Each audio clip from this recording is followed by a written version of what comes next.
sometimes hope hurts. Because when you've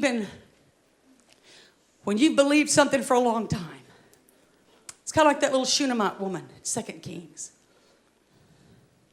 This little woman, I don't have time to tell you her whole thing, but she was a precious lady because I like her so much. She was a wealthy woman, and she actually loved God. I can tell that because when Elijah came to her to their town, she told her husband, well, she'd been cooking him dinner, and he'd been coming to eat at her house. So she told her husband, this man, she said, I perceive he's a holy man. So let's build him a little room on our house, and let's fix him a little bed and a table, and every time he comes through, I want him to stay here.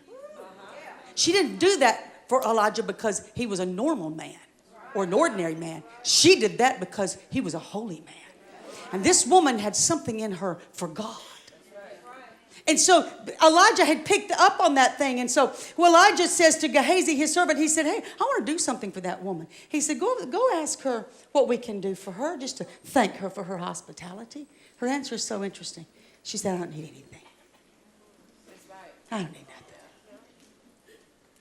Well, Gehazi goes back, tells Elijah, well, she don't want nothing. He says, Gehazi says, but you know what? She has no son. She has no children. She says this to Elijah. Elijah says, get her in here. So he looks at her and he says, about this time next year, you're going to be holding a son in your arms. Look at her response. Oh, don't deceive me like that. She said, don't let me get my hopes up. She's a woman that had been hurt so many times by hope that even the promise sounded like deception. Because there's sometimes you've been hurt so many times by hope and believing. You can't take the pain of hoping. So you just learn to live without the thing you've hoped for. Because it's easier to live without it than to risk the pain of another disappointment. But when you throw away your hope, which is the simple belief that things will change. When you throw away your hope, you've thrown away your faith. Because like Ashley said last night, faith is the substance of things hoped for. It's the evidence of things I cannot see. It's me looking at my daughter when she was in such deception and darkness, but I couldn't see her that way because in my hope, I saw Lindsay full of faith, full of God, full of the Holy Ghost, restored to her family. That was hope. I was looking at something that in the natural I could not see. But what was that? It was my hope. Even though that was screaming at me every single day and getting worse by the day and by the hour. But my hope said, no, I'm staring at this right here. This is my hope. That's my hope. What is that? That's my faith. Because that hope right there of what she's going to look like someday, that is called faith. It's my substance of things that I'm hoping for. When you throw that away, you've thrown your faith away.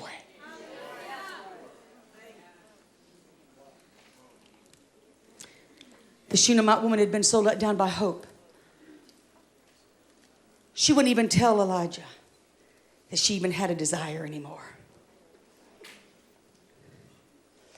Those promises, don't deceive me with that. Don't deceive me with another promise. I've heard those promises so many times in my own heart that it's okay. Don't even tell me that. Just don't.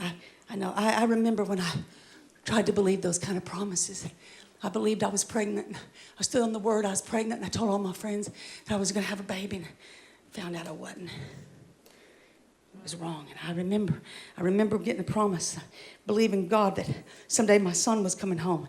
I got all excited and believing, telling all my friends he was coming home, and it got worse instead of better. Now he's in jail. And I remember when I was believing God for healing.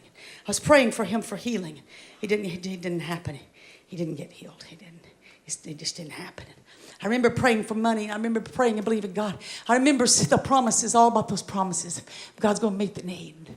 And it didn't happen. So don't deceive me with another promise. I don't want another promise. I can't handle that. I'm tired of looking like a fool. I'm just going to believe in God and worship God and serve God. But don't talk to me about that. Not that. It's okay. I'm okay. I'm okay to live without it. What do you need? I don't need nothing.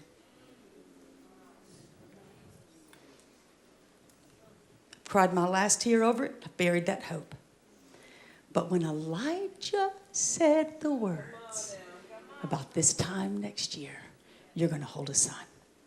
I just believe when the word was given, that little lady, deep in her, even though her response was, don't say that. When that word came out of Elijah's mouth representing God, come on, the water of the word just doused that dormant seed down inside of her. Come on. Oh, yeah.